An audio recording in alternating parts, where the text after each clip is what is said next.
Mr. Tran, thank you for being with us. Since you're the founder of Pan PC, an intellectual property law firm based out of Silicon Valley, I think you'd be the best one to ask. What is a patent and how does it work? So a patent is a creature created by law, originally in the United Kingdom, when the kings grant exclusivity for certain business people. At the end of the American Revolution, they created a patent system enshrined that because they think that the system encourages dissemination of knowledge, and in exchange for that, you will get an exclusivity, in today's term, 20 years from the date of filing. So a patent prevents people from copying, making, using your invention. And so it's a negative right. It blocks people from doing that. So how does that help you as a founder? Number one, it gives you a moat, a protection for your business for a limited duration, for 20 years. And that's enough to establish you to become the next Google, right? So think of patents as a way of increasing your market share through exclusivity, increasing your valuation because that exclusivity leads to higher pricing and higher profit when you amortize them over a 20-year time frame results in greater valuation. You also should think of patent as a tangible asset. So let's say I invented a pencil. If I never patented it, I would have no value for it. But if I took that pencil and I transformed that into a patent, now all of a sudden that patent has a number line entry that you can say, oh, this document here is worth $10 million, for example. In the case of a medication, it can be worth billions of dollars, a single document. So a patent is a great way of distilling general knowledge into a document that has some particular value because it provides negative right to your competitor. They cannot enter the market without your permission. And that to me is the key point of a patent, is to exclude people. And the business can then has the luxury of exploiting that exclusivity to their benefit. So, Mr. Tran, can a patent be extended? In general, no. The patent has a fixed year of 20-year life. And so, of course, if I were a drug company, it's my incentive to extend that lifetime as much as I can, right? So each year at the end of the life of a drug is worth probably multiple billions of dollars.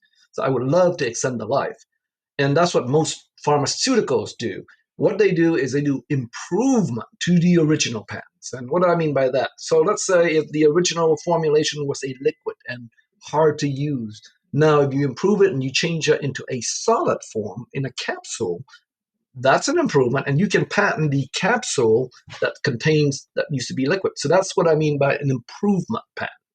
So by doing these series of improvement patents, you can extend the life, but in general, the answer is that the raw original invention would not be patentable.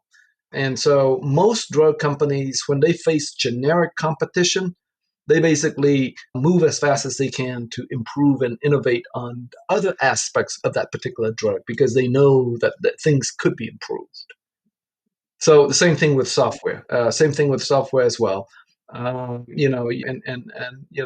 20 years is a long time. You should be able to innovate and improve on your original concept in that 20 years. So, innovate and use us patent lawyers to extend that life.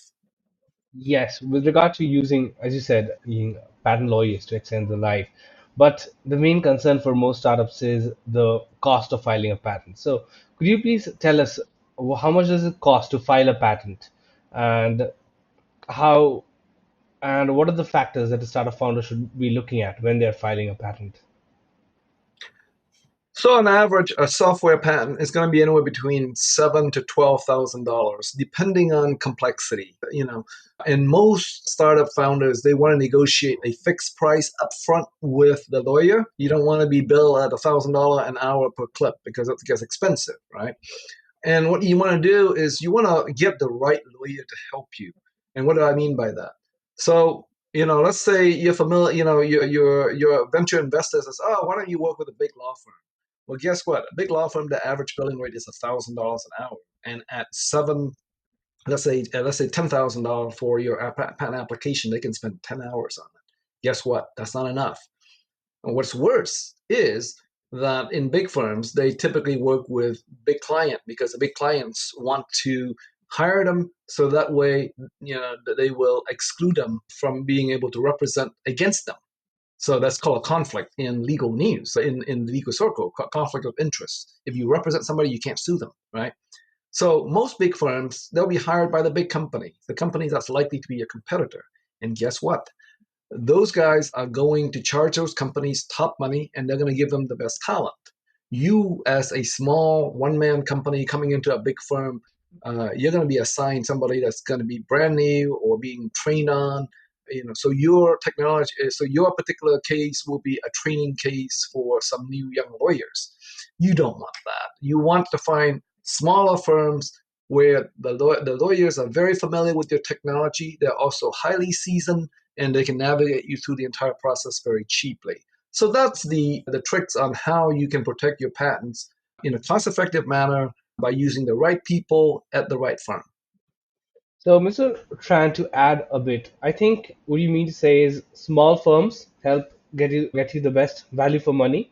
So, to find the best out of these small firms, the best way would be to see reviews and as well as to go through their websites, see client testimonials, and as that is how you would want you would advise a startup founder to choose a patent law firm to guide them, right?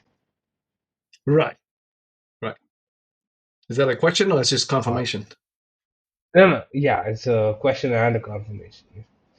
So, Mr. So Tran, no, I thought that was yeah, a question I have to answer, but right. Okay. So, what is the difference between a provisional and a non-provisional patent? so a provisional application is meant to be a very simple, non-formal patent application, a document that will give you patent pending status. And what do we mean by that? Typically in a patent, you have all sorts of formalities. You have to have claims, which are very hard to draft by non-lawyers, and there's structured documents. In a provisional application, there is no such formality. Anything goes. You can submit the back of an envelope as a provisional patent application, but then it'll do you no good because guess what? A year from now, you must convert that provisional into a non-provisional. And when you have, when your application is just the back of an envelope description of your idea, a sketch of an idea, and when you convert that into a 30 or 40 page document, people are naturally going to think, well, where did those extra 39 pages come from? So, and then they're going to argue that you're not entitled to that filing date of the provisional because you weren't in control of the idea. You were wishing for something, but the actual implementation, you didn't know how to do it. It's the equivalent of me writing down on back an envelope. I want to do time travel so that I can go back to the 10th century and see the world. Mm. That's it. That's my provisional application, right? A year from now, I convert that into a patent application for time travel machine. People aren't going to give me that priority date because I didn't know what the heck I was doing.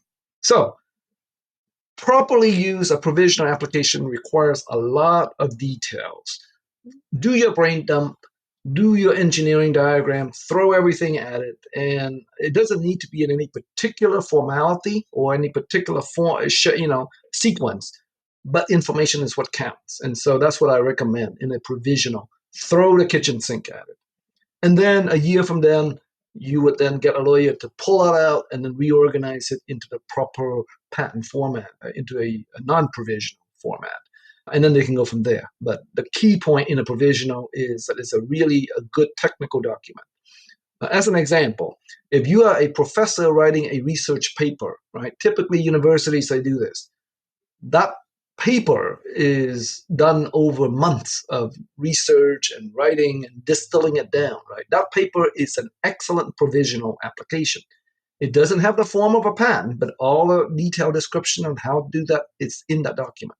So what universities do? They take that document, they file it as a provisional, and then a year from there, they would have a lawyer convert that into the proper non-provisional, a full patent application, basically. So that's one example of a good provision. The other example is if you were a drug company, right? And every year of life is crucial to you. What should you do? You should take the description of that new medication that you form and then write them as a full non-provisional, i.e., all the details are there. And then you file that as a provisional. And what's the advantage of that? When you convert that, the life of the non-provisional starts from the filing point of the non-provisional, even though the non-provisional has the priority date of the provisional. So when you do the math, the provisional has 1 year life. The non-provisional has a 20-year life. And when you combine them together, you got 21 years of life.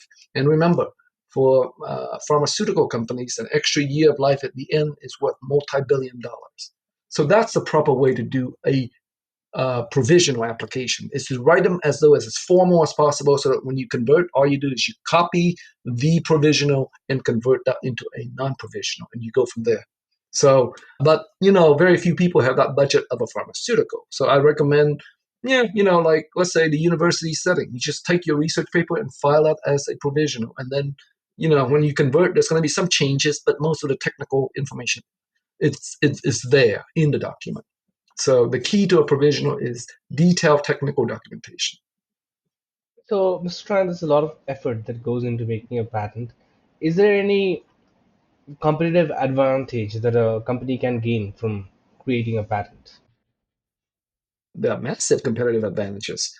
First, it creates a moat of which people, it's basically a boundary of which people cannot cross, right? If they cross that, they infringe your patent, they have to pay you a royalty, right?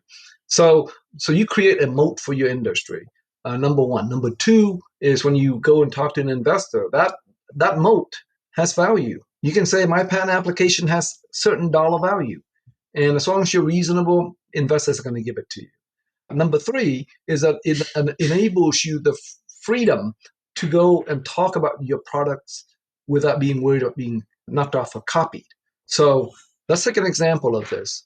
Well, what's the wrong way of doing it? The wrong way of doing your startup is to go and list your entire idea on Kickstarter. Because what? In a Kickstarter, you have a video of how your product would work. You describe thoroughly all the important features of it. And then you use that, you list it on Kickstarter to basically get market validation. Well, if you don't have patent protection, guess what? If I were a company, let's say offshore somewhere, and I would just monitor your Kickstarter campaign, and if I see that your Kickstarter campaign, were sold out very quickly, heck, you just done me a huge favor in teaching me what the market wants, right? So once I know that, once I have all your, specifications and your goal, any engineer, to be frank, could reverse what you have indicated as valuable features to be implemented, right? So all they do is they watch for you to validate, they look for you to validate the market, and then they copy and then run you. And we've seen numerous instances where people on Kickstarter found competitors at the end of their fundraising campaign already selling on the marketplace. So don't use Kickstarter as a way to teach your competitors what to do. Use the patent system first. So, Mr. Tran, you worked with businesses in multiple industries, helping them get patents. Which industries do you think are for business? Which businesses in which industries do you think is the most important for them to get the patents? Who benefits the most? Which industry benefits the most to get a patent? Sure, I've worked with a lot of founders and a huge range of familiarity with the patent system. The one that are the most familiar with patent would be the medical industry people, the pharmaceuticals, the medical device companies, the digital healthcare, because that industry is built on IP. Every one of them, they are of the founder, they are aware of patenting, and that's the first thing they do. So that's one extreme. The other extreme that I've found is about 5 years ago when you had these blockchain and fintech where open source is the rage. And the founder would, typically they'll create a white paper and then they'll say, oh, we have open source our code. And so I asked them, I go to these conferences and I'll tell them, well, if you open source your code, what's to prevent me from coming in and just like taking a copy of that code, slapping it onto my own site, rename it as my own code, and then compete against you? And most of the time the founders would respond, well, we're going to run faster than you. We're going to be, we're just going to rely on market level performance. But that's not a very strong, convincing answer to me, in my view. So it's good to be open source because open source provides that the transparency that your code is reliable and good and things like that, and you get we get people to work for you for free in reviewing and enhancing the code, so that it does have its purpose at the foundational level. But when it goes into the business model, you need patents still. You need to use the IP system of patents, trademark, and some aspects of trade secrets. So that's the other extreme, is the blockchain crowd. But I think that even that crowd is now moving more to the center. I've seen a lot more patents, from that space, and I think that with the recent change in administration, the tone toward fintech and blockchain, the tone has changed significantly. Even Trump now makes his own coin, whereas probably 6 months ago the SEC would ban you from even putting a coin on the market. So the regulatory perspective have changed dramatically. So we have two extremes: the medical, that's heavy patent; the fintech people that are more open source, and then you got the AI crowd. AI, again, you see this mixture of open source and patenting. And guess what? OpenAI used to be all open source. I used to play with GPT-2 open source, but do you find OpenAI, giving you GPT-3 anymore or GPT-4? No. So, and in fact, if you search even OpenAI, as grand as they are, they're beginning to patent. So, if the big boys are playing with patent, I think you as a founder need to be thinking about that as well. So, just look around, look in the mirror, and you're going to see patents appearing in the strongest of open source proponents. I see. Mr. Bao, in the book Lean Startup, it was advised that startups focus on going to market first with a MVP, see if the market reacts and likes the product, and if not, then pivot. Which is why most founders nowadays think that we need to go to market fast, and we are not. We need to test our product before we do anything else or put our capital into anything else. How do you think the your advice of patenting early and patenting fast can merge into the lean startup methodology so that the founders can have the best of both worlds? Well, patenting and the lean methodology actually works hand in glove. So what I would do is, when you come up with the first product, right, you would have these quote unquote hypotheses of market acceptance of your product, right? Those features, they are in the hypothesis that you're going to validate by talking to customers, right? So guess what you should do? Sit down and list all those features out, and then brainstorm on how you're going to implement those features. You need to know that you can implement those features before you talk to the customers, right? So just do a very thorough discussion, a document that technical document that describes how you're going to implement that. Throw that in as a provisional patent application, right? And you'll have 1 year time to convert. And so before you convert, what you do is you iterate in the lean market methodology. You would iterate by talking to customers, and then you would pivot slightly so as customers give you input. And so at a certain point, let's say maybe every 3 months, you sit back and you say, oh, okay, how has my original concept evolved? If it's just minor iterative evolved, then your original provisional works.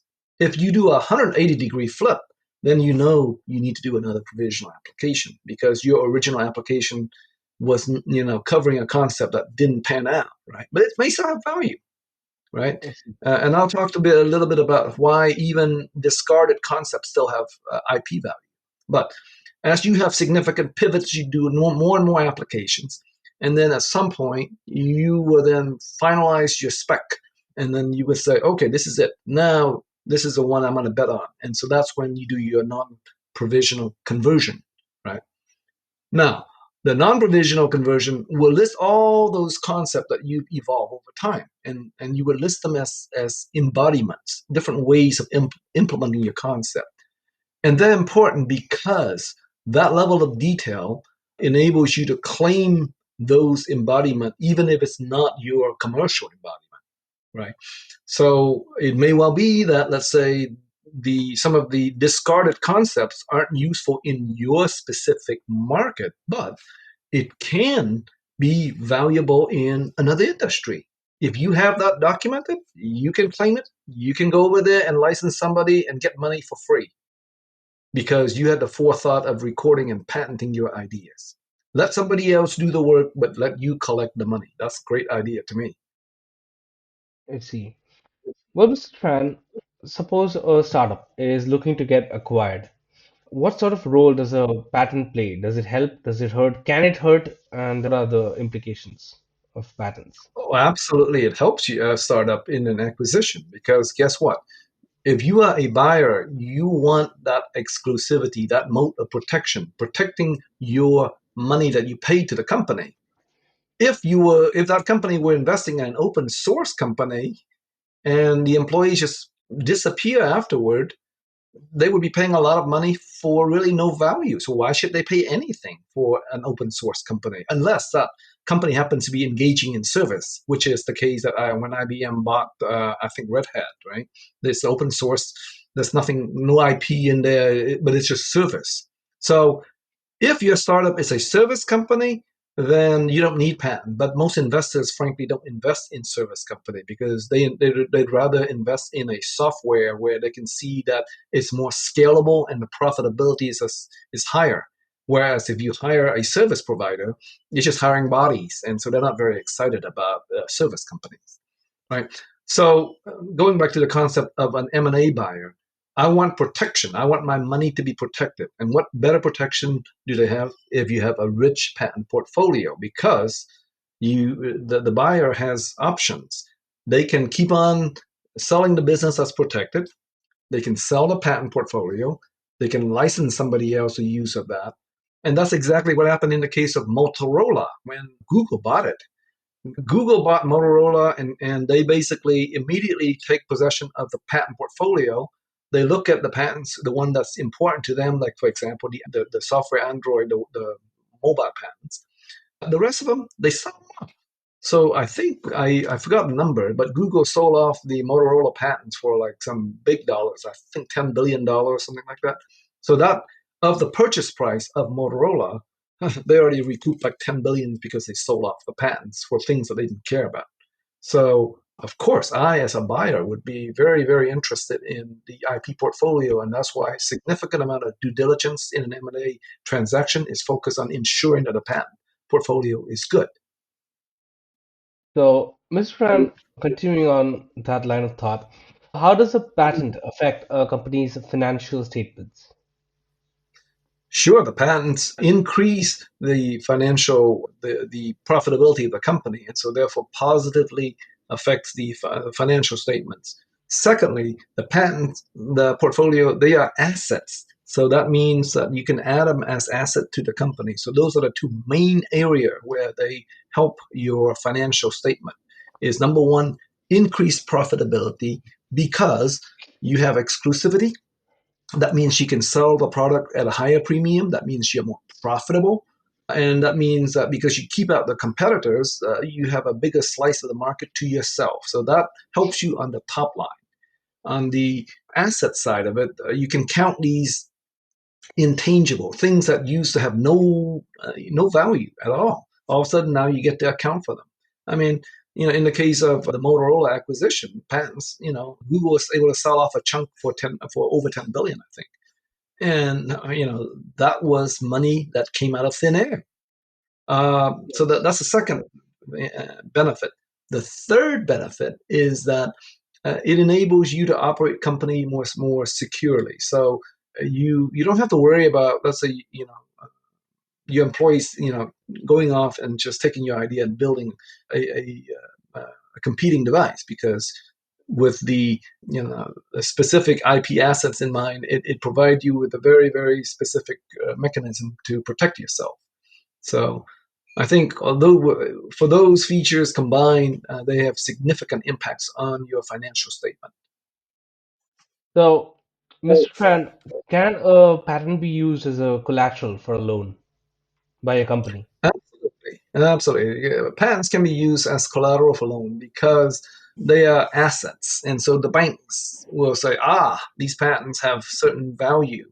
And so that's a collateral that I can use in the lending process. Now, many companies mistakenly think that they have no sales, but they have patents, so therefore they can go to a bank and borrow money.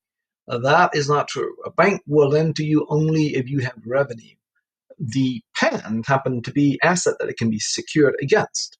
So, for patent financing to work, you have to have revenue. So it's really a game more for intermediate to more mature companies, not for a startup. Let's see. Bao, do you want to stop for today and we can continue later? Okay. Hmm. So these recordings will go to YouTube and where and to Power Patent Talk. or Inventive. Yeah, it could be either. It could be Power Patent or it could be Patent PC. It's generic. Okay, so how do I introduce myself as Just don't worry about somebody from? introduction. Just ask me about topics. Okay, These are got it, video clips that they're gonna, jump back and forth, and got so it. about topics. Just Things that you think might be important from your SEO words. mhm. Just 1 second.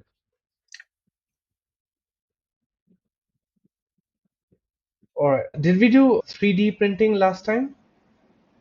I don't think we talk about any technologies in general. We just talk about the No, no, we did the talk product. about the technologies like 3D printing, like digital healthcare software.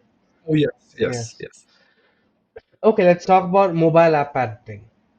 Okay, that's kind of new. So, Mr. Tran, how do you think the mobile app innovation industry is progressing in 2025?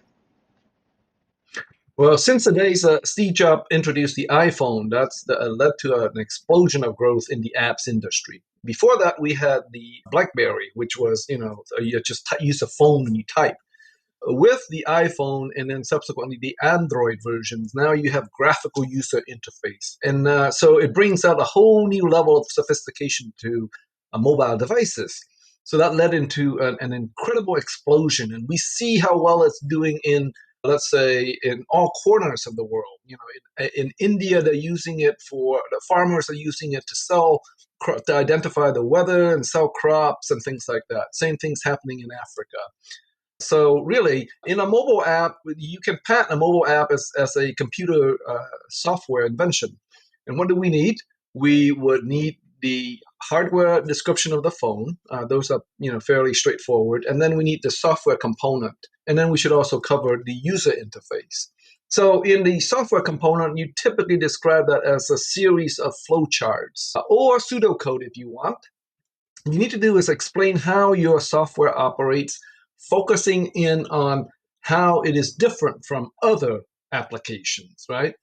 And so one thing you need to look at is how does your software improve the performance of the mobile device? Have you done some special trick that can enable it to provide higher quality output or do things faster? So as an example, if you have if your technology is about, let's say, scanning text from an image and then extracting it out and process it in a, let's say, in a form, in a document, how is it that you can capture the image of the document and do it in a way that's a higher quality than normal? Same thing with compression, video compression. Is there some technique you've done that really expedites the computer in processing that image and compressing it in a high quality mode? So if you focus on how computer performance or how the processor performance is improved, that will go a long way to patentability. The user interface is also important. Remember that Apple sued Samsung or counterclaim against Samsung on the user interface and also on the shape of the iPhone. Now, remember, the iPhone has these curved edges at the corner, and they basically asserted that Samsung copied those curved corners. Simple things like that. It was worth a lot of money to Apple in that litigation between Apple and Samsung. So don't discount simple things. It can be worth a lot of money, and Samsung found that to their disadvantage. So, in short, in mobile device, you can patent the software. You can also patent the design interface. And so there are a number of angles. But talk to a seasoned patent attorney and they can guide you. Mr. Tran, as you are a seasoned patent attorney yourself, just I wanted to ask this aspect of mobile app innovation, which is that nowadays, whatever business you have, if it's online, you have to start with the mobile app. So, for those who are not going into the scientific aspect of improving a process, for apps such as ClassPass or something like GymPass, wherein you can buy a gym membership and go to any of the registered gyms across USA. So for apps like these, do the innovators have any form of protection so that just another competitors cannot come up and rip them off? Or say something like Facebook, the when Facebook started, there was IP, the infringement case against Mark Zuckerberg, but it was basically an app that just connected people in a university. So for simple apps like these, do they have IP protection? Well, I think you have to use creativity. So whenever you say simple, there's always, I think simplicity is in this year to a lot of work and thinking to make it simple for the user, right? So don't think of it that way. But conversely, the simpler the invention, the harder it is to patent. So when I first got started, people told me to patent a dog bowl, and that was tough. But we found ways to do that by focusing on the special advantages and the niche that that particular design was served to do. So, as an example, you wouldn't be going out and let's say if you were doing an exchange like eBay, you wouldn't be going out and you would copy eBay because it would do you no good. Nobody would come to you because everybody knows about eBay, right? So invariable in your product, what you want to do is to create some special angle, some special thing that you've done that is better than the existing company. Focus on those angles. Even if it's small, if it provides a significant ease of use or performance improvement, that's all you really need because, frankly, there are many, many smart people out there and they are all working on ways to improve. So your job as an innovator and as a founder of a company is to find another angle where you can make it just a little bit easier or a little bit do it in a little bit different way that makes people happy. Let's take TikTok, right? YouTube's been around there for forever.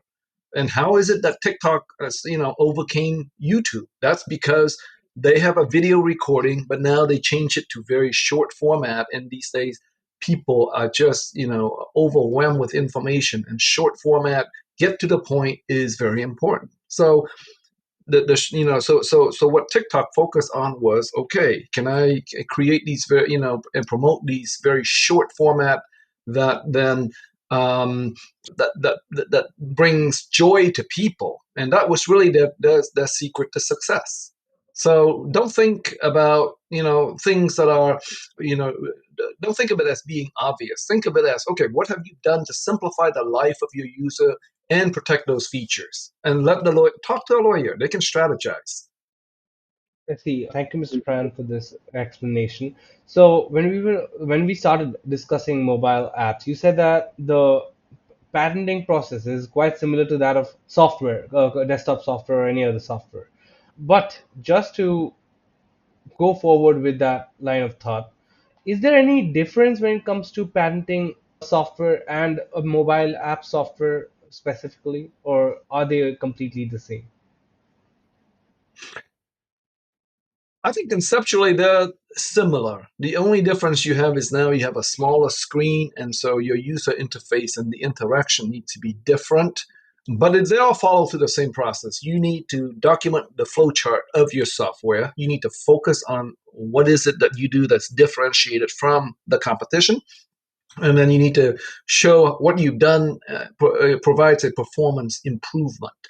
The user interface obviously changes with a smaller screen, and in general, I wouldn't I would take the user interface and patent that as design patents. The user interface in a utility patent is not look it's really less useful there, but it's good to have both because what you can do is you can create one master application that explains in full how your software operates, what the user interface elements are, and then you can take that and you can split that into a design pattern application on the user interface.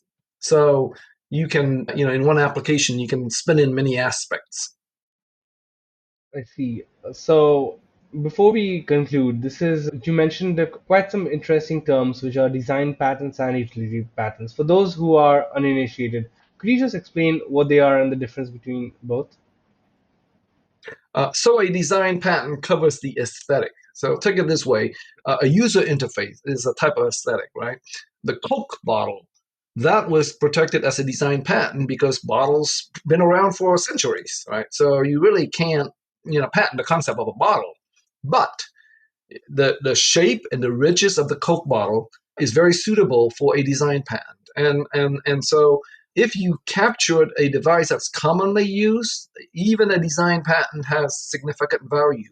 Witness the iPhone rounded edge concept. That's all it is. It's a rectangle with rounded edge on a phone, and yet, Apple got billions for that concept. So that's called a design patent. It covers the shape, the aesthetics. A utility patent covers the functionality. So therefore, to cover that, you need to show how it works. And so how it works, you can show in software at least. You can show it by a series of flowcharts, or you can use pseudocode, or you can use, they call it finite state machines to indicate the sequencing of the software. So anything that you can use to explain the operation of the software, put it in. I see. Well, Mr. Tran, thank you for your time. It was a pleasure having you. Great. We look forward to helping you on doing the mobile app patenting. All All right, right. let's move on to another topic, which is how about animal health? Should we do that? I think that's less of an issue. I think we did digital health already, right? That's more important. What about AI? What about like a smart vehicle? What about like flying vehicles? Those are much more Yeah, interesting topic. last time we did automobiles, AI, and digital health. Should we do them again? Okay. We can certainly do AI. I mean, we can discuss the most recent, implications of the most recent AI company. I forgot the name now. Deep DeepSeek. something. DeepSeek. All right, Yeah. then let's focus on the topic of DeepSeek. Okay? Okay. Hello, Mr. Tran. It's great to have you with us. Today, we'll be talking about DeepSeek, the recent innovation by a Chinese startup that has shaked up the US Silicon Valley and has routed several trillions of dollars from the stock market. The US tech giants are concerned. What do you think of this startup, and how do you think is the AI progress in China, and what the US startups are doing to counteract that right now? Well, we saw that the stock market had an adverse reaction, right? But I think that that's just they're overblown. First of all, DeepSeek was able to do things more efficiently. That's great. That drops the cost for everybody. So we should encourage that. Secondly, they did it in an open source manner. So that means that people can look on it and improve on it. So they're enabling people to do more with less resources. I think there's a lot of tricks in that software that was used to optimize it for performance. So they did things like, instead of using a generic library call, they hard coded in some of the direct calls into the hardware. So, i.e., they had direct access to the hardware, and that way it made the software more efficient. Number one. Number two, what they did was that they utilized basically OpenAI to then through a process that would basically, you take the OpenAI response to a particular prompt, and then you train your neural network on the prompt. So therefore, you shortcut a lot of direct training, and that's how they achieve their smaller size and achieve a comparable performance. So there's a lot of tricks that they did that actually is known in the industry, but it just so happened that they're the first to pull it together in a way that challenged OpenAI. So from OpenAI's perspective, what did they do about this?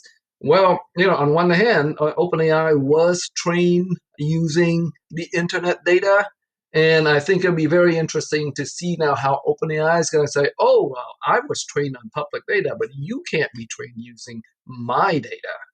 So a very Well, interesting dichotomy. yes, Yes. Mr. Tran, you mentioned this that they said that we trained on internet data, but you can't be training on our data. But this thing that you mentioned that they may have used OpenAI to improve their software, but Microsoft security researchers also thought that this was possible, and OpenAI went out and alleged this. So did Vinod Costa, an investor at OpenAI. But it does violate OpenAI's API's terms of service, right? So if they did it, it must have been a criminal act, or am I missing something? Well, I think that's up to OpenAI to decide. But sure, I mean, yeah, I mean, so they use OpenAI to train their network, and so the question then is, what is that result? Is that blocked by copyright? I think it'd be very interesting because on one hand, OpenAI is telling the world, oh, yeah, it's fair use. We are free to go and scrape your data. OpenAI scraped YouTube, remember? So now it'll be interesting for them to take a position. Oh, you can't scrape us. So it's a very interesting play, right? But fundamentally, I see all this as a good thing for the world because it induces competition, right? It is it's a race, and so whenever there's a race, I think we all benefit from it because we'll gain access to things that are cheaper and better and things like that. And so, to me, I look at it the big picture, and that's the other thing that I give a plug to for patenting. So obviously, you can gain exclusivity through patenting. OpenAI generally so far has been using relying on trade secret, and that's tough because if once the secret's out, the secret is out. And so I think that's, to me, it spells a very powerful argument for patenting of AI software and processes and the architecture of doing that. Thank you, Mr. Tran, for the explanation. To continue on this thought, DeepSeek's entire code and the entire architecture of the the recent innovation, all of this is open source.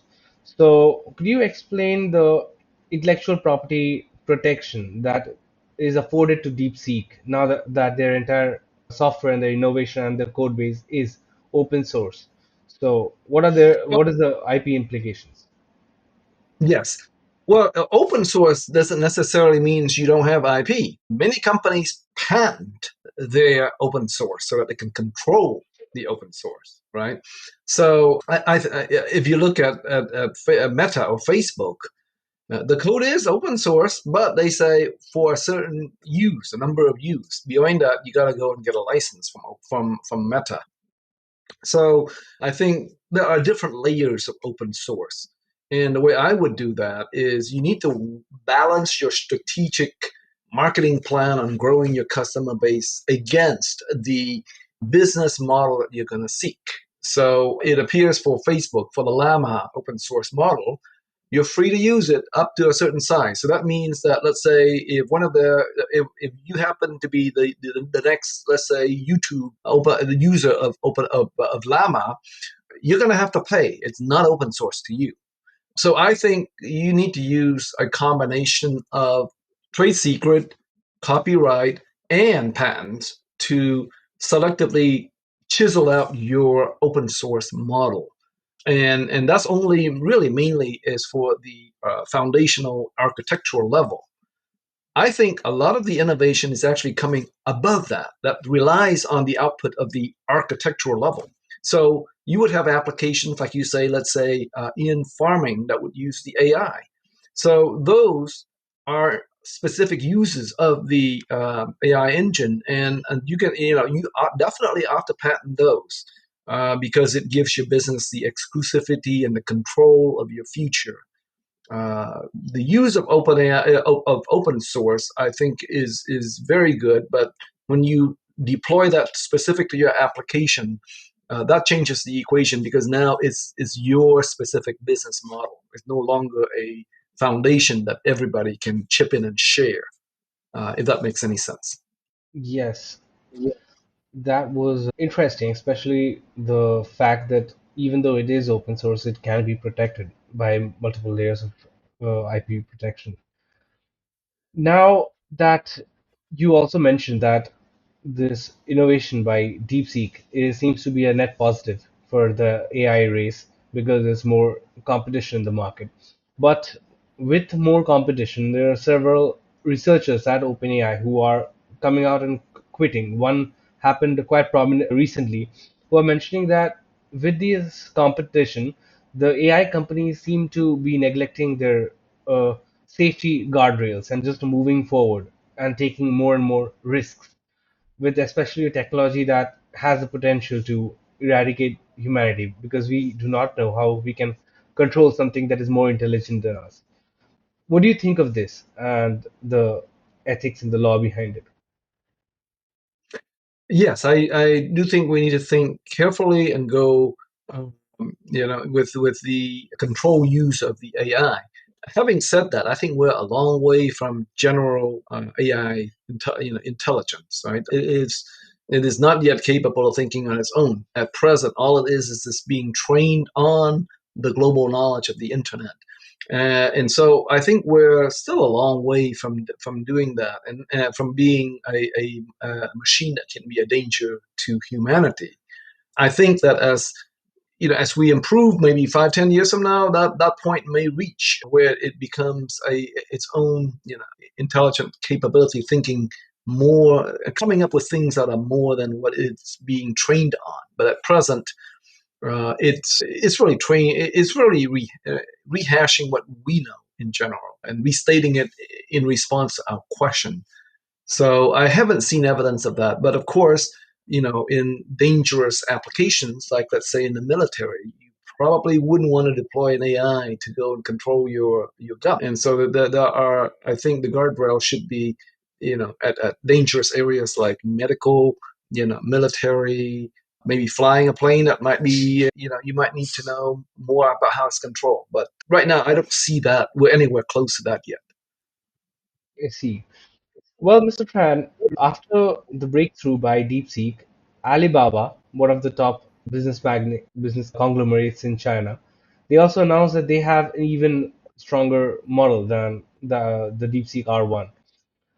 What do you think about the US losing its AI hegemony and with the global competitors, especially with those who do not align completely with the US interests, having so much power of the AI?